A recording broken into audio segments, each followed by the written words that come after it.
ದುಡ್ಡು ಹೆಂಗೆ ಗಳಿಸೋದು, ದುಡ್ಡನ್ನು ಹೆಂಗೆ ಮಲ್ಟಿಪ್ಲೈ ಮಾಡೋದು, ದುಡ್ಡನ್ನು ಹೆಂಗೆ ಚೆನ್ನಾಗಿ ಮ್ಯಾನೇಜ್ ಮಾಡೋದು, ಅದ್ರ ಬಗ್ಗೆ ನಾನು ಆನ್ಲೈನ್ ಕ್ಲಾಸ್ ಮತ್ತು ಆಫ್ಲೈನ್ ಕ್ಲಾಸಸ್ನ ಹೆಚ್ಚಿಗೆ ಮಾಡ್ತೀನಿ.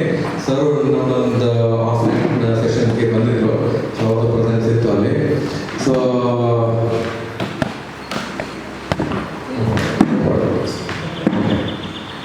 ಸೊ ನನಗೆ ಕನ್ನಡದಲ್ಲಿ ಅಷ್ಟೊಂದು ಚೆನ್ನಾಗಿ ಮಾತಾಡ್ಕೊಳ್ಳಲ್ಲ. ಯಾಕೆ ಅಂತ 2-3 ರೀಸನ್ ಹೇಳ್ತೀನಿ. ಒಂದು, ನಾನು ಲಾಸ್ಟ್ 5 years ಅಲ್ಲಿ ಎವ್ರಿ ಡೇ ಇಂಗ್ಲೀಷಲ್ಲಿ ಕ್ಲಾಸಸ್ ಮಾಡಿದ್ದೀನಿ. ಸೊ ಹೀಗಾಗಿ ಕನ್ನಡದಲ್ಲಿ ಸ್ವಲ್ಪ ಕಷ್ಟ ಆಗುತ್ತೆ. ಎರಡನೇದು, ಇಲ್ಲ ಒಂದೇ ನಿಮಿಷ ಹೇಳಿ ಬರ್ತೀನಿ. ಎರಡನೇದು, ನಾನು ನಾರ್ತ್ ಕರ್ನಾಟಕದವನು, ಹೀಗಾಗಿ ನಾರ್ತ್ ಕರ್ನಾಟಕ ಭಾಷೆ ಮಾತಾಡ್ಬೇಕಾ, ಈಗ ಬೆಂಗಳೂರಲ್ಲಿ 25 ವರ್ಷ ಆಯ್ತು ಬೆಂಗಳೂರು ಭಾಷೆ ಮಾತಾಡ್ಬೇಕಾ, ಎರಡೂ ಮಿಕ್ಸ್ ಆಗಿ ಯಾವ ಭಾಷೆ ಬಂದ್ರೆ ಒಂಥರ ಯಾವುದೋ ಒಂದು ಭಾಷೆ ಆಗ್ಬಿಟ್ಟಿರ್ತಾರೆ ನನಗೆ, ಹಂಗಾಗುತ್ತೆ ಕನ್ನಡದಲ್ಲಿ ಮಾತಾಡಬೇಕು ಅಂತಂದ್ರೆ. ಸೊ ಹೀಗಾಗಿ ಅದು ನನ್ನೊಂದು ಚಿಕ್ಕದಾದ ಒಂದು challenge. But let's see. So ಅದು ಒಂದು ಬಿಗ್ ಪರಿಚಯ. ಗುರುಗಳು ಬೇರೆ ಹೇಳಿದಾರೆ ಗೊತ್ತಿಲ್ಲ, ಅವರು ಕೂಡ ನನಗೆ ಕಮ್ಯುನಿಕೇಶನ್ ಗುರುಗಳು ಕೂಡ. So can you have huge round of applause for sir one more time. ಯಾಕಂದ್ರೆ ಅವರು ಮಿಡಲ್ ಏನಿದೆ ಅಂತಂದ್ರೆ ಎಷ್ಟೊಂದು ಜನಕ್ಕೆ ಕಮ್ಯುನಿಕೇಶನ್ ಕಲಿಸ್ಬೇಕು, ಲೈಫ್ ಡಿಸೈನ್ ಕಲಿಸ್ಬೇಕು, ಹೆಂಗೆ ನಮ್ಮ ಈ ಜೀವನವನ್ನು ಈ ಮಾತಿನ ರೂಪಕ ರೂಢಿಸ್ಕೋಬಹುದು. ಅವನಿಗೆ ಸ್ವಲ್ಪ ಇಂಗ್ಲಿಷ್ ಆ್ಯಡ್ ಮಾಡ್ಬೋದು ನೋಡೋಣ. ಯಾಕಂದ್ರೆ ನಂಗೆ ತುಂಬಾ ಈಸಿಯಾಗಿ ಬಂದ್ಬಿಡುತ್ತೆ. ಕನ್ನಡದಲ್ಲಿ ಸ್ವಲ್ಪ ಹಿಡ್ಕೊಳಕ್ಕಾಗುತ್ತೆ ನನಗೆ, ಅಥವಾ ನನ್ನ ಭಾಷೆ ಮಾತಾಡಿದ್ರೆ ಆರಾಮ್ ಮಾತಾಡ್ಬೋದಾಗುತ್ತೆ. ಬಟ್ ಸೊ ಹೀಗಾಗಿ ಎಲ್ಲ ಮಿಕ್ಸ್ ಮಾಡಿ ಮಾತಾಡ್ತೀನಿ. ಎಷ್ಟು ಜನಕ್ಕೆ ಇದು ಗೊತ್ತಾ ನಿಮಗೆ, ಕನ್ವರ್ಸೇಷನ್ ಟು ಕ್ಯಾಶ್ ಅಥವಾ ಕಮ್ಯುನಿಕೇಶನ್ ಟು ಕ್ಯಾಶ್ ಅಂತ ಮಾಡ್ಬೋದು ಅನ್ನೋದು ಗೊತ್ತಾ ನಿಮಗೆ? ಅದು ಕೇಳಿದ್ರೆ ಇದ್ರ ಬಗ್ಗೆ ಏನಾದ್ರು ಮಾತಿನಿಂದ ಹೆಂಗೆ ದುಡ್ಡು ನಾವು ಗಳಿಸ್ಬೋದು ಅನ್ನೋದು ಗೊತ್ತಾ ಇಲ್ಲ? ಓಕೆ. ಸೊ ಸುಮಾರು, ಥ್ಯಾಂಕ್ ಯು ಮೇಡಮ್, ಸುಮಾರು ಈಗ ಏನಾಗ್ತಾ ಇದೆ, ಸುಮಾರು ಪ್ರೊಫೆಷನ್ಸ್ ಓಪನ್ ಅಪ್ ಆಗ್ತಾ ಇದೆ. ನಾನು ಮೊನ್ನೆ ಒಂದು ಇನ್ಸ್ಟಾಗ್ರಾಮ್ ಅಲ್ಲಿ ವಿಡಿಯೋ ಮಾಡಿದೆ, ಮತ್ತು ನನ್ನ ಕಮ್ಯುನಿಟಿಲಿ ಟೀಚ್ ಮಾಡ್ತಾ ಇದ್ದೆ. ಈ ನಂದು ನಾನು ಆಕ್ಚುಲಿ ಸ್ಟಾಕ್ ಮಾರ್ಕೆಟ್ ಇನ್ವೆಸ್ಟಿಂಗ್ ಅದೆಲ್ಲ ಟೀಚ್ ಮಾಡ್ತೀನಿ. ಅವಾಗ ಹೇಳ್ತಾ ಇದ್ದೆ, ಈಗ ನೀವು ಆರ್ಟಿಸ್ಟ್ ಆಗಿ ಬಿಲಿಯನರ್ ಆಗಬೇಕಂದ್ರೆ ಸರ್ ನಿಮಗೆ 1% ಮಾತ್ರ ಚಾನ್ಸ್ ಇದೆ ಅಂತೆ. ಸ್ಪೋರ್ಟ್ಸ್ ಪರ್ಸನ್ ಆಗಿ ನೀವು ಬಿಲಿಯನ್ ರುಪೀಸ್ ಮಾಡ್ಬೇಕಂತಂದ್ರೆ ಅಲ್ಲಿ ಕೂಡ 1-2% ಮಾತ್ರ ಚಾನ್ಸ್ ಇದೆ. ನೀವು ಬಿಸ್ನೆಸ್ ಮಾಡ್ಬೇಕಂದ್ರೆ ಅಲ್ಲಿ ಒಂದು 10% ಚಾನ್ಸ್ ಇದೆ. ಬಟ್ ನೀವು ನಿಮ್ಮ ಪ್ಯಾಷನ್ನ ಯೂಸ್ ಮಾಡಿಕೊಂಡು ಬೇರೆಯವರಿಗೆ ಕಲಿಸಿ, ಮಾತಾಡಿ, ಅದರಿಂದ ಕಾಂಟೆಂಟ್ ಕ್ರಿಯೇಟ್ ಮಾಡಿ ಅಥವಾ ಕೋಚಿಂಗ್ ಮಾಡಿ, ಕಮ್ಯುನಿಕೇಶನ್ ಯೂಸ್ ಮಾಡಿ ಅಲ್ಲಿ ನೀವು ಸಕ್ಸಸ್ಫುಲ್ ಆಗೋದ್ರ ಬಗ್ಗೆ 50% ಚಾನ್ಸ್ ಇದೆ ಅಂತೆ. ಯಾಕೆ ಅಂತ ಯಾರು ಹೇಳ್ಬೋದಾ? ಯಾಕೆ ಅಲ್ಲಿ 50% ಚಾನ್ಸ್ ಇದೆ, but artist top notch artist ಆಗೋದಕ್ಕೆ ಅಥವಾ ಟಾಪ್ ನಾಚ್ ಸ್ಪೋರ್ಟ್ಸ್ ಪರ್ಸನ್ ಆಗೋದಕ್ಕೆ, I am talking about the top notch, I am not talking about just ನಾನು ಕಬಡ್ಡಿ ಆಡ್ತೀನಿ ಸರ್, ನಾನು ಖೋ ಖೋ ಆಡ್ತೀನಿ, ನನಗೂ ಕ್ರಿಕೆಟ್ ಆಡೋಕೆ ಬರುತ್ತೆ ಅಲ್ಲ. ನೀವು ಆ ಸಚಿನ್ ತೆಂಡೂಲ್ಕರ್ ಲೆವೆಲ್ಗೆ ಹೋಗ್ಬೇಕಲ್ವಾ? ಆ ಲೆವೆಲ್ ಮಾತ್ರ ಆ ಲೆವೆಲ್ ದುಡ್ಡು ಇರೋದು. ಅಂದ್ರೆ ಎಷ್ಟೊಂದು ದುಡ್ಡು, ಫೇಮು, ಆಮೇಲೆ ಅದೆಲ್ಲ ಬರಬೇಕಂದ್ರೆ ನೀವು ಒಂದು ಲೆವೆಲ್ ಕ್ರಾಸ್ ಮಾಡಿ, ಸೀಲಿಂಗ್ ಕ್ರಾಸ್ ಮಾಡಿ, ಆ ಮೇಲ್ ರೀಚ್ ಆದಾಗ ಅಲ್ಲಿರೋ ದುಡ್ಡು, ಅಲ್ಲಿರೋ ಇದು, ಅದು it's a different game altogether. Okay. So ಆಮೇಲೆ ಇನ್ನೊಂದು ಇಂಗ್ಲಿಷಲ್ಲಿ ಒಂದು ವರ್ಡ್ ಇದೆ, it is lonely in the top ಅಂತ. ಕೇಳಿದ್ರೆ ಯಾರಿಗಾದ್ರೂ ಇಲ್ಲ? ಕನ್ನಡದಲ್ಲಿ ಏನು ಹೇಳ್ತಾರೆ ಸರ್? ಅಲ್ಲಿ ಲೋನ್ಲಿ ಇದ್ರೆ ನಿಮ್ಮ ಜೊತೆ ಜಾಸ್ತಿ ಜನ ಸಿಗಲ್ಲ. ಮೇಲ್ಗಡೆ ಹೋದಕ್ಕೆ ನೀವು when you start going upward cycle in your life, ನೀವು ಮೇಲ್ಮೇಲೆ ಹೋಗ್ತಾ ಹೋದಾಗ ನೀವು ಒಂದೊಂದು ಲೆವೆಲ್ ಕ್ರಾಸ್ ಮಾಡ್ತಾ ಹೋಗ್ತೀರಾ. ಸೊ ಈಗ ಫಾರ್ ಎಕ್ಸಾಂಪಲ್ ಸುಮಾರು ಜನ ನಾವು ದುಡ್ಡಿನ ಬಗ್ಗೆ ಮಾತಾಡಬೇಕು ಅಂತಂದ್ರೆ ಅದು ಕರೆಕ್ಟು. ಬಟ್ ನೀವು ಮೇಲೆ ಹೋಗೋದಕ್ಕೆ ನೀವು ಯು ಬಿಕಮ್ ಲೋನ್ಲಿ ಅಂತಂದ್ರೆ you are the only one. You become one, you become the person that people look up to. Okay. So typically ದುಡ್ಡಿನ ಬಗ್ಗೆ ಮಾತಾಡಬೇಕು ಅಂತಂದ್ರೆ ಎಲ್ಲರೂ ನಾವು ಸ್ಟಾರ್ಟ್ ಮಾಡೋದೇನು, ಟೈಮ್ನ ಎಕ್ಸ್ಚೇಂಜ್ ಮಾಡಿ ದುಡ್ಡು ಗಳಿಸೋಕೆ ಸ್ಟಾರ್ಟ್ ಮಾಡ್ತೀವಿ. ಜಾಬ್ ಇರ್ಬೋದು ಅಥವಾ ಯಾವುದೋ ಒಂದು ಪ್ಯಾಷನ್ ಇದರಿಂದ ಇರ್ಬೋದು, ಪಾರ್ಟ್ ಟೈಮ್ ಜಾಬ್ ಅಂತ ಸ್ಟಾರ್ಟ್ ಮಾಡ್ತೀರಾ. So that is where most of the people are always there. Okay. So ಅದು that's a good place to start. ಎಲ್ಲಿಂದ ನೀವು ಟೈಮ್ನ ಎಕ್ಸ್ಚೇಂಜ್ ಮಾಡಿ, ಟೈಮ್ನ ಕೊಟ್ಟು ದುಡ್ಡನ್ನ ನೀವು ಅರ್ನ್ ಮಾಡ್ತೀರಾ. ಓಕೆ. ಸೊ ಕ್ವಿಕ್ ಆಗಿ ಯಾರ್ಯಾರು ಜಾಬ್ ಮಾಡ್ತೀರಾ, ಯಾರು ಜಾಬ್ ಮಾಡ್ತೀರಾ ಕೈ ಐತೆ ಕ್ವಿಕ್ ಆಗಿ? ಓಕೆ. Okay, perfect. ಯಾರು ಬಿಸ್ನೆಸ್ ಮಾಡ್ತೀರಾ ಸರ್? ನೈಸ್. ಓಕೆ. ಯಾರ್ಯಾರು ಜಾಬ್ ಮಾಡಲ್ಲ, ಬಿಸ್ನೆಸ್ ಮಾಡಲ್ಲ, ಬೇರೆ ಯಾವ್ದಾದ್ರು ಮಾಡ್ತೀರಾ? Okay, perfect. Thank you. So job ಮಾಡೋರಿಗೆ ಅರ್ಥ ಆಗುತ್ತೆ. ಜಾಬಲ್ಲಿ ಏನಾಗುತ್ತೆ, ನಾವು 9:30-6:30ವರೆಗೂ ಲಾಗಿನ್ ಮಾಡಬೇಕು. ಅವಾಗ ನಮಗೆ ಮಂತ್ಲಿ ಸ್ಯಾಲರಿ ಬರುತ್ತೆ. ಕರೆಕ್ಟಾ? ಇಲ್ಲಿವರೆಗೂ ಪರ್ಫೆಕ್ಟ್. ಓಕೆ. ಬಿಸ್ನೆಸ್ ಮಾಡೋರು ಏನು ಮಾಡ್ತೀರಾ, ನೀವು ಬಿಸ್ನೆಸ್ ಸಿಸ್ಟಮ್ ಸೆಟಪ್ ಮಾಡ್ತೀರಾ.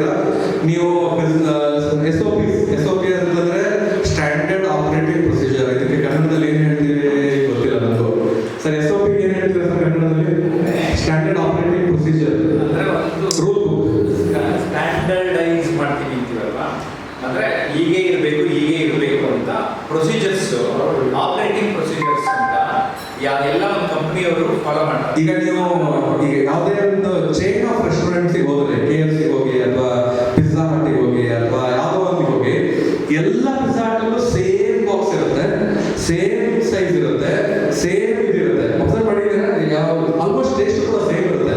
ಯಾರು ಅಬ್ಸರ್ವ್ ಮಾಡಿದ್ದೀರಾ? ಯಾಕೆ ಆ ಥರ ಇರುತ್ತೆ? ಫ್ರಾಂಚೈಸಿ ಒಂದೇ ಇತ್ತು, ಯಾಕೆ ಟೇಸ್ಟ್ ಸೇಮ್ ಇರುತ್ತೆ? ಆಲ್ಮೋಸ್ಟ್ ಎಲ್ಲ ಸೇಮ್ ಇರುತ್ತೆ. ಕರೆಕ್ಟ್, ಬಿಕಾಸ್ ಎಲ್ಲ ಪಿಜ್ಜಾ ಹಟ್ಟಲ್ಲೂ ಎಲ್ಲ ಫ್ರಾಂಚೈಸಿಲೂ ಸೇಮ್ ಆಪರೇಟಿಂಗ್ ಪ್ರೊಸೀಜರ್ ಇರುತ್ತೆ. ಸೊ ಅಂದ್ರೆ ಪಿಜ್ಜಾ ಹಟ್ CEO ಏನಿರ್ತಾರಲ್ಲ ಸರ್, ಅವ್ರು ಏನ್ ಮಾಡ್ತಾರೆ, ಅವ್ನ ಟೀಮ್ ಅವ್ರು ಏನ್ ಮಾಡ್ತಾರೆ, ಆಪರೇಟಿಂಗ್ ಪ್ರೊಸೀಜರ್ನ ಡಿಸೈನ್ ಮಾಡ್ತಾರೆ. ಅದಾದ್ಮೇಲೆ ಟೀಮ್ನ ಹೈರ್ ಮಾಡ್ತಾರೆ, ಟೀಮಿಗೆ ಟ್ರೈನಿಂಗ್ ಕೊಡ್ತಾರೆ. ಆ ಟೀಮು ಆ ಪ್ರೊಸೀಜರ್ನ ಫಾಲೋ ಮಾಡ್ತಾ ಹೋಗ್ತಾರೆ. ಅರ್ಥ ಆಗ್ತಿದೆಯಾ? ಓಕೆ. ಸೊ ನೀವು ವೆಲ್ತ್ ಜರ್ನಿ ಸ್ಟಾರ್ಟ್ ಮಾಡ್ಬೇಕಾದ್ರೆ ಫಸ್ಟ್ ಜರ್ನಿ ಸ್ಟಾರ್ಟ್ ಮಾಡೋದು ದುಡ್ಡನ್ನು, ಇದು ಟೈಮ್ನ ಟ್ರೇಡ್ ಮಾಡ್ತೀರಾ ದುಡ್ಡಿಗೋಸ್ಕರ. ಕರೆಕ್ಟಾ? Second journey is where your money starts making money. ನಿಮ್ಮ ದುಡ್ಡು ನಿಮಗೆ ದುಡ್ಡು ಮಾಡಕ್ಕೆ ಸ್ಟಾರ್ಟ್ ಮಾಡುತ್ತೆ. ಹೆಂಗೆ ಅಂತ ಹೇಳ್ತೀರಾ? Correct, investing. ಮತ್ತೆ ಬೇರೆ ಏನು ಆಪ್ಷನ್ಸ್ ಇದೆ? ನಿಮ್ಮ ದುಡ್ಡು ಮಾಡ್ಬೋದಾ? ಹೆಂಗೆ ಮಾಡ್ತೀರಾ? Investment, compounding. ಓಕೆ. ಮತ್ತೆ ಆಕ್ಟಿವ್ ಇನ್ಕಮ್ ಬಗ್ಗೆ ಕೇಳಿದ್ರೆ ಯಾರು? ಪ್ಯಾಸಿವ್ ಇನ್ಕಮ್ ಬಗ್ಗೆ ಕೇಳಿದ್ರೆ? ಎರಡು ಮೇಜರ್ ಇನ್ಕಮ್, ಬೇರೆ ಬೇರೆ ಇನ್ಕಮ್ ಇದೆ. ಬಟ್ ಮೇ ಬಿ ಈ ಇಮಿಡಿಯೇಟ್ ಫಸ್ಟ್ ಟೈಮ್ ನೋಡಿದ ತಕ್ಷಣ ಇವಾಗ ಯಾರೋ ನೋಡೋದು. ಸೊ ಎರಡು ಇನ್ಕಮ್ ಅಂತ ಸ್ಟಾರ್ಟ್ ಮಾಡ್ತೀವಿ. ಬೇರೆ ಬೇರೆ ಲಿವರೇಜ್ ಇನ್ಕಮ್, ಆಮೇಲೆ ವಿಂಡ್ ಫಾಲ್ ಇನ್ಕಮ್ ಅಂತ ಕರಿತೀವಿ. ಅದೆಲ್ಲ ಬೇರೆ ಬೇರೆ ಇದೆ. ಸೊ ಅದು ಇನ್ನೊಂದ್ಸರಿ ಅವಾಗ ಮಾತಾಡೋಣ. ಬಟ್ ಸಿಂಪಲ್ ಆಗಿ ಎರಡು ಇನ್ಕಮ್ ಬಗ್ಗೆ ನಿಮ್ಗೆ ಹೇಳಬೇಕು ಅಂತಂದ್ರೆ, ಒಂದು ಆಕ್ಟಿವ್ ಇನ್ಕಮ್, ಇನ್ನೊಂದು ಪ್ಯಾಸಿವ್ ಇನ್ಕಮ್. ಓಕೆ. ಸೊ ನಾನು ಆಕ್ಚುಲಿ ಪ್ಯಾಸಿವ್ ಇನ್ಕಮ್ ಬಗ್ಗೆ ಸುಮಾರು ಜನ ಟೀಚ್ ಮಾಡ್ತೀನಿ. But passive income is unfortunately not so passive. Passive income ಎಲ್ಲರೂ ಪ್ಯಾಸಿವ್ ಇನ್ಕಮ್ ಅಂತ ಹೇಳ್ತಾರೆ. ಬಟ್ ಪ್ಯಾಸಿವ್ ಇನ್ಕಮ್ ಬರೋದು ಆಕ್ಟಿವ್ ಇನ್ಕಮ್ ಇಂದ.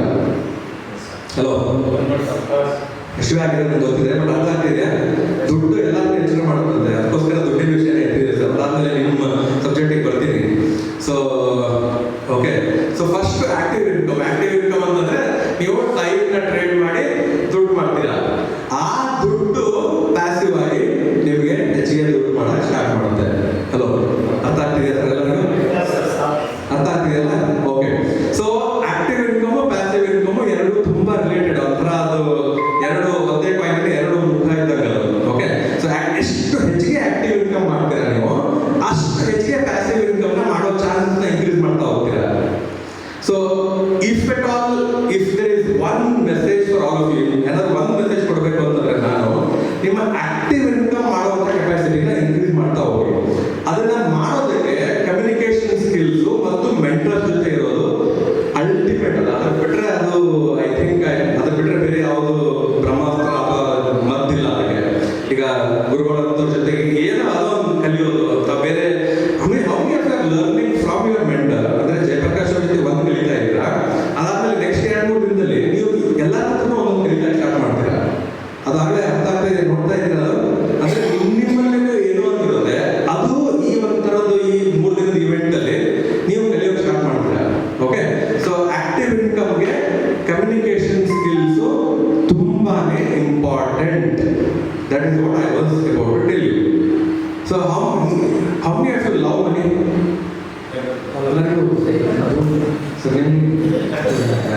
ಅವ್ರ ಕೈಯೆಲ್ಲ ಎತ್ಬೇಕಾದ್ರೆ ಗ್ಯಾರಂಟಿ ದುಡ್ಡು ಕೊಟ್ಟರೆ ಈಗಲೇ ಹೋಗ್ಬಿಡ್ತೀವಿ ಅನ್ನೋ ಅವ್ರದ್ದು ಬಾಡಿ ಲ್ಯಾಂಗ್ವೇಜ್ ಹೆಂಗಿತ್ತು ಅಂದ್ರೆ, ಸರ್ ಕೈ ಹತ್ತಿದೆ ಬೇಡ, ದುಡ್ಡು ಬಂದ್ರೆ ಸಾಕು ನಂಗೆ ಆಗ್ಲಿ. Thank you sir, very much. So ಎಲ್ಲರಿಗೂ ದುಡ್ಡು ಲೈಕ್ ಮಾಡ್ತೀರಲ್ವಾ? ಬಟ್ ನನಗೊಂದು ರಹಸ್ಯ ಹೇಳ, ಸೀಕ್ರೆಟ್ ಅಂದ್ರೆ ತುಂಬಾ ಈಸಿಯಾಗಿ ಲ್ಯಾಂಡ್ ಆಗುತ್ತೆ. ರಹಸ್ಯ ಅಂದ್ರೆ ನಿಮ್ಗೆ ಮೋಸ್ಟ್ಲಿ ಅರ್ಥ ಆಗಲಿಕ್ಕಿಲ್ಲೇನೋ. ದುಡ್ಡು ಯಾರ ಹತ್ರ ಹೆಚ್ಚಿಗೆ ಇರುತ್ತೆ ಅಂತಂದ್ರೆ, ಯಾರು ತಮ್ಮ ಎಬಿಲಿಟಿನ ಮತ್ತು ಕೆಪಬಿಲಿಟಿನ ಆಲ್ವೇಸ್ ಇನ್ಕ್ರೀಸ್ ಮಾಡ್ತಾ ಇರ್ತಾರೆ, ಅವ್ರ ಹತ್ರ ದುಡ್ಡು ಇರೋದಕ್ಕೆ ಇಷ್ಟಪಡುತ್ತೆ. ಹಿಂಗಾಗಿ ನಿಮ್ಗೆಲ್ಲರಿಗೂ ಚಪ್ಪಾಳೆ ಕೊಡಿ. ಈಗ ಎಲ್ಲರಿಗೂ ಚಪ್ಪಾಳೆ ಕೊಡಿ. ಯಾಕೆ ಅಂತಂದ್ರೆ ನೀವೆಲ್ಲರೂ ಇಲ್ಲಿರೋದಕ್ಕೆ ನಿಮ್ಮ ಎಬಿಲಿಟಿ ಮತ್ತು ಕೆಪಬಿಲಿಟಿನ ಇನ್ಕ್ರೀಸ್ ಮಾಡ್ತಾ ಇರ್ತೀರಾ. ಈಗ ದುಡ್ಡು ಹುಡುಕ್ತಾ ಇರುತ್ತೆ, ಯಾರ ಹತ್ರ ಹೋಗ್ಲಿ ಅಂತೇಳಿ. ಅದು ನಿಮ್ಗೆ ಇಲ್ಲಿ ಎಲ್ಲ ಗೊತ್ತಿದ್ದೀರಲ್ವಾ, ನಿಮ್ಮ ಹತ್ರ ಬರೋದಕ್ಕೆ ಸ್ಟಾರ್ಟ್ ಮಾಡೋದು. ಸೊ ಸೊ ಜರ್ನಿ ಸ್ಟಾರ್ಟ್ ಮಾಡಿರೋದು. ಓಕೆ, ಸೊ ಯಾಕೆ ಇದ್ರ ಬಗ್ಗೆ ಹೇಳ್ತಿದ್ದೀನಿ, ಇನ್ನೊಂದಿಷ್ಟು ನನ್ನ ಬಗ್ಗೆ ಒಂದು ಎರಡು ಮಾತು ಹೇಳಿ ಆಮೇಲೆ ಸರಿ ಕೇಳ್ತೀನಿ ಏನು ಮಾತಾಡಬೇಕು ಅಂತ ಹೇಳಿ. ಸೊ ನಾನು ನನ್ನ ತಂದೆ ಆ್ಯಕ್ಚುಲಿ ಟೀಚರ್, ನನಗೆ ಗೊತ್ತು ನನ್ನ ತಂದೆ, ಅವರು 83 ಇಯರ್ಸ್ ಅವರು ತಾವರೆಗೆರೆ ಅಂತ ಹೇಳಿ ಒಂದು ಊರಿದೆ ಕುಷ್ಟಗಿ ಹತ್ರ, ಯಾರು ಕೇಳಿದ್ರ? ಕುಷ್ಟಗಿ ಗಂಗಾವತಿ ಅಂತ ಹೇಳಿ ಆ ಕಡೆ ನಾರ್ತ್ ಕರ್ನಾಟಕ. ಅಲ್ಲಿ ಏನು ನಿಮಗೆ ಲೈಟ್ ಇಲ್ಲ, ನೀರಿಲ್ಲ, ಒಂಥರ ಹಿಂದುಳಿದ ಪ್ರದೇಶಗಳು ಅಂತಾನೆ ಅಲ್ಲಿಂದ ನಾನು ಬಂದಿರೋದು ಆಕ್ಚುಲಿ. ಸೊ ಅಲ್ಲಿ ನಮ್ಮ ಮನೆಯಲ್ಲಾಗಿತ್ತು, ನಾನು ಟೀಚರ್ ಫ್ಯಾಮಿಲಿಯಿಂದ ಬಂದಿರೋದ್ರಿಂದ ವ್ಯಾಲ್ಯೂಸ್ಗೆ ಎಥಿಕ್ಸ್ಗೆ ಆಲ್ವೇಸ್ ಲೈಕ್ ಐ ಮೀನ್ ಏನು ಕಮ್ಮಿನೇ ಇಲ್ಲ. ಟೀಚರ್ ಅಂದ್ರೆ ಇನ್ನೇನು ಮನೆಯಲ್ಲಿ ಎಲ್ಲ highest values, highest ethics. But ದುಡ್ಡಿನ ವಿಷಯ ಬಂದಾಗ ದಿರೋದು ಆಲ್ವೇಸ್ ಇದು ಒಂಥರ ಫೀಲಿಂಗ್. ನಾನು ಒಂದು ಚಿಕ್ಕವನಿದ್ದಾಗ ಒಂದು ಕನಸ್ಕೊಂಡೆ, ಒಂದು ಇದನ್ನ ಹಾಕಿದೆ, ಸೀಡ್ ಹಾಕಿದೆ. ಓಕೆ, ಸೀಡು ಮತ್ತು ಮರದು ಆಮೇಲೆ ಜೊತೆ ಹೇಳ್ತೀನಿ, ತುಂಬಾ ಇಂಪಾರ್ಟೆಂಟ್ ಇದೆ ಅದು. ನಾನು ಸೀಡ್ ಹಾಕಿದೆ. ಸೀಡ್ ಏನು ಅಂತಂದ್ರೆ, ನಾನು ದೊಡ್ಡವನಾದ್ಮೇಲೆ ನಾನು ಸೀಲಿಂಗ್ ನ ಬ್ರೇಕ್ ಮಾಡ್ಬೋದಾಗಿತ್ತು. ಸೀಲಿಂಗ್ ಅಂತಂದ್ರೆ ಈ ಮೇಲ್ಛಾವಣಿನ ಬ್ರೇಕ್ ಮಾಡಿ ಅದಕ್ಕಿಂತ ಹೆಚ್ಚಿಗೆ ಗಳಿಸೋಕೆ ಸಾಧ್ಯ ಇದೆಯಾ ಅಂತೇಳಿ ಅದರಲ್ಲಿ ನಾನು ಕಂಟಿನ್ಯೂಸ್ ಆಗಿ ಟ್ರೈನಿಂಗ್ ಅಟೆಂಡ್ ಮಾಡಕ್ಕೆ ಸ್ಟಾರ್ಟ್ ಮಾಡಿದ್ದೀನಿ. ಅಟೆಂಡ್ ಮಾಡ್ತಾ ಇದ್ದೀರಾ ಈ ಥರ. ಅದಾದ್ಮೇಲೆ 5 ವರ್ಷದ ಹಿಂದೆ ನಾನು ಒಬ್ಬ ಟ್ರೈನರ್ ಆದೆ, ಕೋಚ್ ಮತ್ತು ಟ್ರೈನರ್ ಆದೆ. ಅಲ್ಲಿಂದ ಇಲ್ಲಿವರೆಗೂ as I talking to you ಸದ್ಯಕ್ಕೆ 15 ಕೋಟಿಯ ಬಿಸ್ನೆಸ್ ಮಾಡಿದ್ದೀನಿ, ಫುಲ್ ಇಂಗ್ಲಿಷ್ ಅಲ್ಲಿ. ಕ್ಲಾಪ್ ಮಾಡಿದ್ದೀನಿ. ಕ್ಲಾಪ್ ಚೆನ್ನಾಗಿ ಕ್ಲಾಪ್ ಮಾಡಿ. ಓಕೆ, ಯಾಕೆ ಕ್ಲಾಪ್ ಮಾಡಬೇಕು ಅಂತಂದ್ರೆ, ನೀವು ಅಪ್ರಿಷಿಯೇಟ್ ಅಲ್ವಾ, ಅಪ್ರಿಷಿಯೇಟ್. ನೀವು ನನ್ನಲ್ಲಿರೋ ಕ್ವಾಲಿಟಿನ ಅಪ್ರಿಷಿಯೇಟ್ ಮಾಡಿದ್ರೆ ಅದು ನಿಮ್ಮ ಹತ್ರ ಅಪ್ರಿಷಿಯೇಟ್ ಆಗುತ್ತೆ. ಅರ್ಥ ಆಯ್ತಲ್ಲ ಹೇಳಿದ್ದು? ಹಿಂಗಾಗಿ ನೆಕ್ಸ್ಟ್ ಟೈಮ್ ನಿಮ್ಗೆ ಯಾರಾದರೂ ಗುಣವಂತರು, ಹಣವಂತರು ಕಂಡ್ರೆ ಸಿಕ್ಕರೆ ಅವ್ರನ್ನ ಹೊಗಳ್ರಿ, ಮನಸ್ಸಲ್ಲಾದ್ರೂ ಹೊಗಳ್ರಿ, ಜೋರಾದ್ರೂ ಹೊಗಳ್ರಿ. ಯಾಕೆ ಏನಾಗುತ್ತೆ ಅವಾಗ? ಎಸ್, ನಿಮ್ಮ ಹತ್ರನೇ ಬರುತ್ತೆ ಅದು. ಬಟ್ ನಮ್ಗೆಲ್ಲ ಏನಾಗ್ಬಿಟ್ಟಿದೆ, ಚಿಕ್ಕವರಿದ್ರೆ ಯಾರು ಸ್ಪೋರ್ಟ್ಸ್ ಕಾರ್ ಹೋದ ದೊಡ್ಡ ಕಾರ್ ಕಡಿದ ಏನ್ ಮಾಡಿ ದುಡ್ಡು ಕಡಿದ ಏನೋ ಆ ಥರ ನಮ್ಮ ತಲೆಯಲ್ಲೆಲ್ಲ ಅದೊಂಥರ ಅದೊಂದ್ಬಿಟ್ಟಿದೆ. ಮೊದಲಿಂದ ಚಿಕ್ಕವರಿದ್ರೆ ಏನ್ ಹೇಳಿದ್ದಾರೆ, money doesn't grow on tree, ದುಡ್ಡು ಅದೇ ದುಡ್ಡೇ ಗಿಡದಲ್ಲಿ ಬೆಳೆಯುತ್ತ. ಆಮೇಲೆ ಹಾಸಿಗೆ ಇದ್ದಷ್ಟು ಕಾಲು ಚಾಚು, ದುಡ್ಡಿಲ್ಲ ದುಡ್ಡಿಲ್ಲ ದುಡ್ಡಿಲ್ಲ ದುಡ್ಡಿಲ್ಲ ಎಷ್ಟು ಸರಿ ಕೇಳಿದೀವಿ ಅಂದ್ರೆ ನಾವು ಅದು ದುಡ್ಡು ನಿಜವಾಗ್ಲೂ ಇಲ್ಲ ಅನ್ಸ್ಬಿಡುತ್ತೆ. ಹಲೋ, ಅರ್ಥ ಆಗ್ತೀರಿ ಎಲ್ಲರೂ? ನಾನು ಮಾತಾಡೋದು ಅರ್ಥ ಆಗ್ತೀರಿ? ಇಂಗ್ಲೀಷ್ ಕನ್ನಡ ಮಿಕ್ಸ್ ಮಾಡಿದ್ದೀನಿ, ಬಟ್ ಒಂದು ಲ್ಯಾಂಗ್ವೇಜ್ ಮಾತಾಡಿದೆ, ಅದು ದುಡ್ಡು ಅಂತ ಹೇಳಿ. ಹಿಂಗಾಗಿ ಅರ್ಥ ಆಗ್ತಿದೆ ಅನಿಸ್ತಾ ಇದೆ ನನಗೆಲ್ಲರೂ. So thank you. ಸೊ ಎಲ್ಲಿದೆ ನಾನು? ಆಕ್ಟಿವ್ ಇನ್ಕಮ್, ಎಬಿಲಿಟಿ ಮತ್ತು ಕೆಪಬಿಲಿಟಿ. ಆಮೇಲೆ ನಂದು ಇದನ್ನ ಹೇಳ್ತಾ ಇದ್ದೆ. ಸೊ ಇಲ್ಲಿವರೆಗೂ ಲಾಸ್ಟ್ 5 ಇಯರ್ಸ್ ಜರ್ನಿ ಇದು. 15 crores ಮಾಡಿದ್ದೀನಿ ಸದ್ಯಕ್ಕೆ. ಅದಾದ್ಮೇಲೆ ನೆಕ್ಸ್ಟ್ ಒಂದು ಟಾರ್ಗೆಟ್ ಇಟ್ಕೊಂಡಿದ್ದೀನಿ, ಅದು 100 crores ಅಂತ ಹೇಳಿ. ಅದಕ್ಕೆ ಈಗ ಒಂದು ಸ್ಟೆಪ್ ಹಿಂದೆ ತಗೊಂಡು ವರ್ಕೌಟ್ ಮಾಡ್ತಾ ಇದ್ದೀನಿ. ಅಂದ್ರೆ ಮೆಂಟರ್ಸ್ ಮೀಟ್ ಮಾಡಿ ಕಲಿತು, ಓಕೆ, ಅದಕ್ಕೆ ಏನೇನು ಪ್ಲಾನಿಂಗ್ ಬೇಕೋ, ಅದಕ್ಕೆ ಏನೇನು ಬೇಕೋ ಅದನ್ನೆಲ್ಲ ಪ್ಲಾನ್ ಮಾಡಿ next again I am going to relaunch myself and see how I can hit my next big number that I am aiming at. So ಅದಕ್ಕೆ ಇನ್ನೊಂದು ಮಜಾ ನಾನು ಕಟ್ಬಿಡೋದು ಅಂತಂದ್ರೆ, ನಾನು ಸ್ಯಾಲ್ರಿ, ನನ್ನ ಫಸ್ಟ್ ಸ್ಯಾಲ್ರಿ ಬಂದ್ಬಿಟ್ಟು 7,000 ಆಯಿತು. This is about 22 years back ಅನ್ಸುತ್ತೆ. ಮಂತ್ಲಿ 7,000. ಅದಾದ್ಮೇಲೆ ಆ ಮಂತ್ಲಿ ಸ್ಯಾಲ್ರಿ ಎಷ್ಟು? 7,000. ವರ್ಷಕ್ಕೆ ಎಷ್ಟಾಯ್ತು? ಎಷ್ಟಾಯ್ತು? 74,000. 84,000 ಆಯ್ತಾ? ಆ 84,000 ವರ್ಷದ ಸ್ಯಾಲ್ರಿನ ಫಸ್ಟ್ ನಾನು ಟಾರ್ಗೆಟ್ ಏನ್ ಮಾಡ್ಕೊಂಡೆ, ಮಂತ್ಲಿ ಮಾಡಬೇಕು ಅಂತ ಟಾರ್ಗೆಟ್ ಮಾಡ್ಕೊಂಡೆ. ಸರ್, ನಿಮ್ದು ಇಯರ್ಲಿ ಸ್ಯಾಲ್ರಿ ಇರೋದನ್ನ ಮಂತ್ಲಿ ಬರ್ಬೇಕು ಅಷ್ಟೊಂದು. ಓಕೆ, ಸೊ 84,000 ಮನೆಗೆ ಮಂತ್ಲಿ ಬರೋ ಸ್ಟಾರ್ಟ್ ಆಗಬೇಕು. ನೆಕ್ಸ್ಟ್ ಟಾರ್ಗೆಟ್ ಏನ್ ಹಾಕೊಂಡೆ, ಇದನ್ನ ಮತ್ತೆ ಇದು ಯಾವ್ದು 84,000 ಇಂಟು 12 ಎಷ್ಟಾಗ್ತಾನ? 10 lakhs ಹತ್ರ ಮಂತ್ಲಿ 10 ಲಕ್ಷ ಗಳಿಸಬೇಕು ಅಂತ ಸೆಕೆಂಡ್ ಟಾರ್ಗೆಟ್ ಇಟ್ಕೊಂಡೆ ಸರ್. ಫಸ್ಟ್ ಟಾರ್ಗೆಟ್ ಯಾವ್ದು ಸರ್? ಕರೆಕ್ಟ್ ಸರ್, ಅದು ಆಯ್ತು. ಓಕೆ, ನೆಕ್ಸ್ಟ್ ಸೆಕೆಂಡ್ ಟಾರ್ಗೆಟ್ ಏನ್ ಹಾಕೊಂಡೆ, ಇದು ಇಯರ್ಲಿ ಇನ್ಕಮ್ ನನ್ನ ಮಂತ್ಲಿ ಇನ್ಕಮ್ ಹಾಕ್ಬೋದಾ ಅಂತ ಹೇಳಿ. ಅದಕ್ಕೆ ಏನೇನು ಎಬಿಲಿಟಿ ಬೇಕು, ಕೆಪಬಿಲಿಟಿ ಬೇಕು, ಯಾವ ಮೆಂಟರ್ಸ್ ಬೇಕು, ಯಾವ ಕೋಚ್ ಜಾಯ್ನ್ ಆಗಬೇಕು, ಯಾವ ಜಾಯ್ನ್ ಆಗಬೇಕು, ಅದನ್ನ you have to start looking for.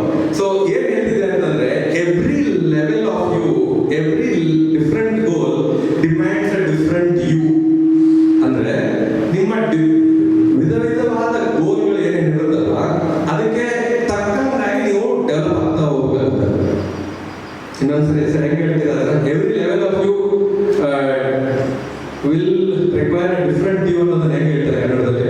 ಪ್ರತಿ ಹಂತ ತಲುಪ್ತಾ ಇದ್ದಂಗೆ ನಮಗೆ ಬೇರೆ ಬೇರೆ ವ್ಯೂಸ್ ಸಿಗುತ್ತೆ. ಈಗ ಒಂದು ಒಳ್ಳೆ ಬೆಟ್ಟ ಆಗುತ್ತೆ ನೀರುಗಳು, ಸ್ವಲ್ಪ ಹತ್ತದಾಗ ಒಂದು ಸ್ವಲ್ಪ ಜಾಗ ಕಾಣಿಸ್ತಾ ಇರುತ್ತೆ, ಇನ್ನೊಂದು ಸ್ವಲ್ಪ ಹತ್ತದಾಗ ಇನ್ನೊಂದು ಸ್ವಲ್ಪ ಜಾಗ ಚೆನ್ನಾಗಿ ಕಾಣುತ್ತೆ, ಫುಲ್ ಟಾಪ್ ಹತ್ತದಾಗ ಅಲ್ಲಿರೋದೇನೆ ಅದಕ್ಕೆ ಟಾಪ್ ಆಫ್ ದಿ ವರ್ಲ್ಡ್ ಅಂತಾರೆ. ಟಾಪ್ ಆಫ್ ದಿ ವರ್ಲ್ಡ್ ಅಂತ ಯಾಕಂತಾರೆ ಅಂದರೆ ಟಾಪಲ್ಲಿ ನಿಂತ್ಕೊಂಡಾಗ ನನಗೆಲ್ಲವೂ ಚೆನ್ನಾಗಿ ಆ ಒಂದು ಸೀನ್ ಏನೇ ನೋಡಿ ಆ ಇಡೀ ಸೀನು ತುಂಬ ಚೆನ್ನಾಗಿ ಕಾಣುತ್ತೆ. ಸೊ ಹಾಗಾಗಿ step by step scaling update and upgrade ಅಲ್ಲೇ the power of training and mentoring ಬರೋದು. ನಿಮ್ಮ ಬಗ್ಗೆ ಅಷ್ಟೇ ಹೇಳಿದ್ದೆ ನಾನು. 2 ಸರಿ ನಾನು ನೀವಿಬ್ರು ಏನು ಕೂತ್ಕೊಂಡಿದ್ದೀವಿ, ಹಂಗೆ ಒಂದೆರಡು ವರ್ಷ ಕೂತಿದ್ದೀವಿ ಅಂತ ಇವ್ರು ಹೇಳಿದೆ, ಎಲ್ಲರಿಗೂ ಹೇಳಿದೆ. ಅರ್ಥ ಆಕ್ಚುಲಿ ಬಟ್ ನಾವು ಕೂತಿದ್ದೀವಿ, ಬಟ್ ಇಂಡಿವಿಜುವಲಿ ನಾವು ಆ ಥರ ಕಲ್ತು ತಿಳ್ಕೊಂಡು ಇವ್ರನ್ನಂತೂ ದ ಬೆಸ್ಟ್ ಪಾರ್ಟಿಸಿಪೆಂಟ್ ಇವರು. ಹೌದು. So best if I have to be the best teacher, I have to be the best student. So ನಾನು ಒಂದೇ ಒಂದು ಇಂಟೆನ್ಷನ್ ಹಾಕೋ ಸರ್, ಎಲ್ಲ ಕ್ಲಾಸ್ ಅಟೆಂಡ್ ಮಾಡಬೇಕಾದ್ರೆ can I be the best student in the class? Best teacher ಅಲ್ಲ ಆಮೇಲೆ ಹಾಗೆ ಆಗ್ತೇವೆ. ನೀವೆಲ್ಲ ಅಗ್ರಿ ಮಾಡ್ತೀರಾ? If you are best student, you can also become a best teacher ಆಮೇಲೆ, ಯಾಕಂದ್ರೆ ಕಲ್ತಿರ್ತೀರಾ ಚೆನ್ನಾಗಿ. ಅರ್ಥ ಆಗ್ತೀರಾ ನಾನು ಹೇಳ್ತಿರೋದು? ಸೊ ಸರ್ ನಾವು ಹೌದು ಅಟೆಂಡ್ ಮಾಡಿದ್ದೀವಿ ಆಕ್ಚುಲಿ. ಅಂದ್ರೆ ನಾ ಯಾಕೆ ಹೇಳ್ತಾ ಇದ್ದೀನಿ ಅಂದ್ರೆ ಇವತ್ತು ನೀವು ಅಲ್ಲಿ ಕುಳಿತಿರ್ಬೋದು, ಬಟ್ ಕನ್ಸು ಕಂಡುಕೊಂಡು ಕಾಣ್ತಾ ನಾನು ಚೆನ್ನಾಗಿ ಬೆಸ್ಟ್ ಪಾರ್ಟಿಸಿಪೆಂಟ್ ನೀವು ಮಾಡ್ತಾ ಇದ್ರೆ ಆಟೋಮೆಟಿಕಲಿ ಗೊತ್ತಿಲ್ಲದೆ ಇದ್ದಾಗೇನೆ ನೀವು ಬೆಸ್ಟ್ ಪ್ರೆಸೆಂಟೇಷನ್, ಬೆಸ್ಟ್ ಪರ್ಫಾರ್ಮರ್ ಆಗಕ್ಕೆ ಸಾಧ್ಯ. ಸೊ ನೀವೇ ನೀವು ಫಸ್ಟೇ ಬಂದಿದ್ದೆ ಒಳ್ಳೇದಾಯ್ತು. ಏನಕ್ಕೆ ಅಂದರೆ ನಂಬರ್ 1 ನಾವು ಎಲ್ಲರೂ ಗುರಿ ಇಟ್ಕೊಳ್ಳೋಕ್ಕೆ ಅದೇ ಟಾರ್ಗೆಟ್ ಇಟ್ಕೋಬೇಕಾದ್ರೆ ಈ ಕೋರ್ಸ್ ಕ್ಯಾಂಪಿಗೆ ಬರ್ತಾ ಇದ್ರೆ ನಾನೊಂದು ಚೂರು ಸ್ಟೇಜ್ ಮೇಲೆ ಕಲ್ತ್ಕೊಡ್ಬೇಕು ಅಷ್ಟೇ ಅಲ್ಲ, ದುಡ್ಡು ಮಾಡ್ಬೋದು ಅಂತಲೂ ಗೊತ್ತಾದರೆ, ಹೆಸರು ಮಾಡ್ಬೋದು ಅಂತ ಗೊತ್ತಾದರೆ. ನಾನು ಇನ್ನೊಂದು ಎಕ್ಸ್ಪ್ಲೈನ್ ಮಾಡಿದೆ. ಅವರು MLA ಆದರು ಸ್ಟೂಡೆಂಟ್, ಅವರು MLA ಆದ ತಕ್ಷಣ ಮನೆ ದೇವರಿಗೆ ನಮಸ್ಕಾರ ಮಾಡೋದಂತ ನೆಕ್ಸ್ಟ್ ನನ್ನ ನೆನೆಸ್ಕೊಂಡ್ರೆ ಅಷ್ಟು ಲೀಡಲ್ಲಿ ನಾನು ಗೆಲ್ಲೋದಕ್ಕೆ ಜಯಪ್ರಕಾಶ್ ಸರ್ ಕಾರಣ ಅಂತ. ಈಗ ಒಬ್ಬರು ಕಡಿಮೆ ಹೋಟೆಲ್ ಯಾರು ಸೋತಿದ್ರು ಅಂತ ಹೇಳಿದ್ರು, ನೀವು ಅವ್ರು ಕಡಿಮೆ ಹೋಟೆಲ್ ಸೋತ್ರಂತ ಒಂದು ಎಲೆಕ್ಷನ್. ಈ ಮುಂಚೆ ಹೋದಷ್ಟು ಕ್ಯಾಂಪಿಗೆ ಬಂದಿದ್ರೆ ಗೆದ್ಬಿಡ್ತಿದ್ದೇನೋ ಅಂತ ಅವ್ರ ಮನಸ್ಸಲ್ಲಿ ಬಂತು. It is A fact. ಖಂಡಿತ ಸರಿ. ಅಟ್ಲೀಸ್ಟ್ ಈಗ ರೆಕ್ಟಿಫಿಕೇಶನ್ ಮಾಡ್ಕೊಳ್ಳೋಕೆ ಈಗ ಬಂದಾರಲ್ಲ. ಸೊ ಸ್ಟೆಪ್ ಬೈ ಸ್ಟೆಪ್ ಹೋಗ್ತಾ ಇದ್ರೆ ನಿಜಕ್ಕೂ ವ್ಯೂ ಚೆನ್ನಾಗಿ. ಹಾಗೆ ದೇಶ ಸುತ್ತುತ್ತಾ ಇದ್ರೆ ಇನ್ನೊಂಥರ ವ್ಯೂ ಸಿಗುತ್ತೆ. ಹಂಗೆ ಹಣದ ರುಚಿ ಬರ್ತಾ ಅದನ್ನ ಸಮಾಜಕ್ಕೆ ವಾಪಸ್ ಸರಿಯಾಗಿ ಕೊಡೋಕ್ಕೆ ಅಂತ ಹೊರಟಾಗ ನಿಮಗೆ ಬರುತ್ತೆ. ಅದಾದ್ಮೇಲೆ ಏನು ಬರುತ್ತೆ ಅಂದ್ರೆ ಯಾರಿಗೆ ಹೇಗೆ ಕೊಡೋದು ನನ್ನ ಹತ್ರ ಜಾಸ್ತಿ ಆಯಿತು ಅಂತ ಯೋಚನೆ ಮಾಡಿಕೊಂಡು ಆರ್ಟ್ ಆಫ್ ಗಿವಿಂಗ್. ಈಗ ನಾವು ಇವರು ಟ್ರೈನಿಂಗ್ ಹೋಗ್ತಾ ಏನೋ sharing the knowledge, giving the knowledge. ಏನು ಕೊಡ್ತೀರಿ, ಹೇಗೆ ಕೊಡ್ತೀರಿ, it matters. Very good. I mean sir ಹೇಳಿದಂಗೆ ಸೊ ಇದೊಂದು ಲೆವೆಲ್ ಇದೆ. ಎಲ್ಲ ಒಂದು ಲೆವೆಲ್ಗೂ ನಿಮ್ಮ ಡಿಫ್ರೆಂಟ್ ಲೆವೆಲ್ ಬೇಕಾಗುತ್ತೆ, ಡಿಫ್ರೆಂಟ್ ಲೆವೆಲ್ ತಯಾರಿ ಬೇಕಾಗುತ್ತೆ. ನೀವು SLC ಪ್ರಿಪ್ರೇಷನ್ ಆಗ್ಬೇಕಾದ್ರೆ ಬೇರೆ ತಯಾರಿ ಬೇಕಾಗುತ್ತೆ, 12th ಬೇರೆ ತಯಾರಿ ಬೇಕಾಗುತ್ತೆ, ಡಿಗ್ರಿ ಈಗ IIT ಆಗ್ಬೇಕಾದ್ರೆ ಬೇರೆ ತಯಾರಿ ಬೇಕಾಗುತ್ತೆ. ಹಾಗೇನೆ ಫಸ್ಟ್ 1 crore ಮಾಡೋದಕ್ಕೆ ಒಂದು ತಯಾರಿ ಬೇಕಾಗುತ್ತೆ, ಎರಡನೇದಕ್ಕೆ ಇನ್ನೊಂದು ತಯಾರಿ ಬೇಕಾಗುತ್ತೆ. ಬೋತ್ ಮೈಂಡ್ ಸೆಟ್ ಇರ್ಬೋದು, ನಿಮ್ಮದು ಹ್ಯಾಂಡ್ ಸೆಟ್ ಅಂತ ಹೇಳ್ತೀನಿ ನಾನು. ಹ್ಯಾಂಡ್ ಸೆಟ್ ಅಂದರೆ ಎಕ್ಸಿಕ್ಯೂಷನ್. ಬರೀ ನನ್ನ ಹತ್ರ ಐಡಿಯಾ ಇದೆ ಸರ್, ಬಟ್ ನಾನು ಏನು ಎಕ್ಸಿಕ್ಯೂಟ್ ಮಾಡೋಣ ಅಂದರೆ ಏನು ದುಡ್ಡು ಬರಲ್ಲ. ಬರೀ ಹ್ಯಾಂಡ್ ಸೆಟ್ ಇದ್ರೂ ಉಪಯೋಗ ಆಗಲ್ಲ, ನಿಮ್ದು ಹಾರ್ಟ್ ಸೆಟ್ ಇರಬೇಕು. ಹಾರ್ಟ್ ಸೆಟ್ ಅಂತಂದ್ರೆ ನಿಮ್ಮ ಭಾವನೆ ಅದಕ್ಕೆ ಅಲೈನ್ ಆಗಿದೆಯಾ, ನಿಮ್ಮ ಗೋಲಿಗೆ ಅಲೈನ್ ಆಗಿದೆಯಾ. So which is your heart set. ಅದಾದಮೇಲೆ ನಿಮ್ಮದು soul set which is beyond this. ಅಂದರೆ ಈ ಗುರುಗಳಿಗೆ ಸರೆಂಡರ್ ಆಗೋದಿರ್ಬೋದು, ಸಿಸ್ಟಮ್ಸಿಗೆ ಸರೆಂಡರ್ ಆಗೋದಿರ್ಬೋದು, ಅಥವಾ ನಿಮ್ಮ ದೇವರು ಅಥವಾ ಯಾವ್ದು ಮಾಡ್ತೀರಾ ಅದು ಸೋಲ್ ಸೆಟ್ ಅಂತ ನಾನು ಕರಿತೀನಿ. ಆಮೇಲೆ ಟೂಲ್ ಸೆಟ್ ಅಂತಂದ್ರೆ ಯಾರು ಎಕ್ಸಾಂಪಲ್ ಕೊಡ್ತೀರಾ ಟೂಲ್ ಸೆಟ್ಗೆ? ನಿಮ್ಮ ಬಿಸ್ನೆಸ್ ಅಲ್ಲಿ ಟೂಲ್ ಸೆಟ್ ಯಾವ ಸರ್? ನಿಮ್ಮ ಟೂಲ್ಸ್ ಯಾವುದು? ಕರೆಕ್ಟ್. ನೀವು ಮತ್ತೆ ಯಾರು ಬಿಸ್ನೆಸ್ ಅಲ್ಲಿ ಇದ್ದೀರಾ? ಬಿಸ್ನೆಸ್ ಅಲ್ಲಿ ಇರೋರು ಯಾರು ಸರ್? ಟೂಲ್ಸ್ ಏನೇನು ನಿಮ್ದು? ಟೂಲ್ ಸೆಟ್ ಏನು? ಟ್ರ್ಯಾಕ್ಟರ್ಸ್. ಓಕೆ. ಸೊ ಅದಕ್ಕೆ ಬಿಸ್ನೆಸ್ ಮಾಡೋದಕ್ಕೆ ಒಂದಿಷ್ಟು ಟೂಲ್ಸ್ ಬೇಕಾಗುತ್ತೆ. It could be your software ಇರ್ಬೋದು, ಮೊಬೈಲ್ ಫೋನ್ ಇರ್ಬೋದು, ಆಮೇಲೆ ಎಲ್ಲದನ್ನು ಕಂಪ್ಯೂಟರ್ ಇರ್ಬೋದು, ಕಂಪ್ಯೂಟರ್ ಸಾಫ್ಟ್ವೇರ್ ಇರ್ಬೋದು, AI ಇರ್ಬೋದು, ಈಗ ChatGPT, Gemini, ಆಮೇಲೆ ಅದೆಲ್ಲ ಇರ್ಬೋದು. ಅದಕ್ಕೆ ಟೂಲ್ ಸೆಟ್ ಅಂತ ಕರಿತೀವಿ. ಇದೆಲ್ಲ ಕಂಬೈನ್ ಆಯಿತು ಅಂತಂದ್ರೆ ಅವಾಗ ನಿಮ್ಮ ಲೈಫಲ್ಲಿ ಮ್ಯಾಜಿಕ್ ಮತ್ತು ಮಿರಾಕಲ್ಲು ಕಟ್ಟಿಟ್ಟ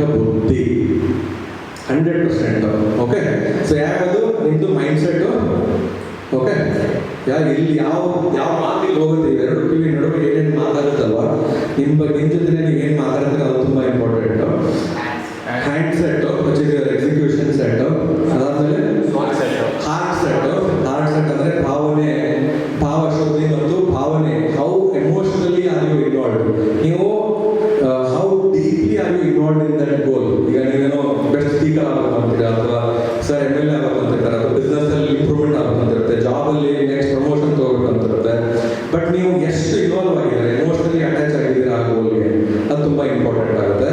ಅದಾದ್ಮೇಲೆ soul set is where last one tool set ಅಂದ್ರೆ ನೀವು ಆ ಗೋಲ್ ನ ರೀಚ್ ಮಾಡೋದಕ್ಕೆ ಯಾವ ಟೂಲ್ಸ್ ನ ಯೂಸ್ ಮಾಡ್ತೀರಾ, how you use. For example ಈಗ ಇಲ್ಲಿ ಇಟ್ಕೊಂಡಿದ್ದೀವಿ, ನಾನು ಮೈಕ್ ಯೂಸ್ ಮಾಡ್ತಾ ಇದ್ದೀನಿ, this is my tool set.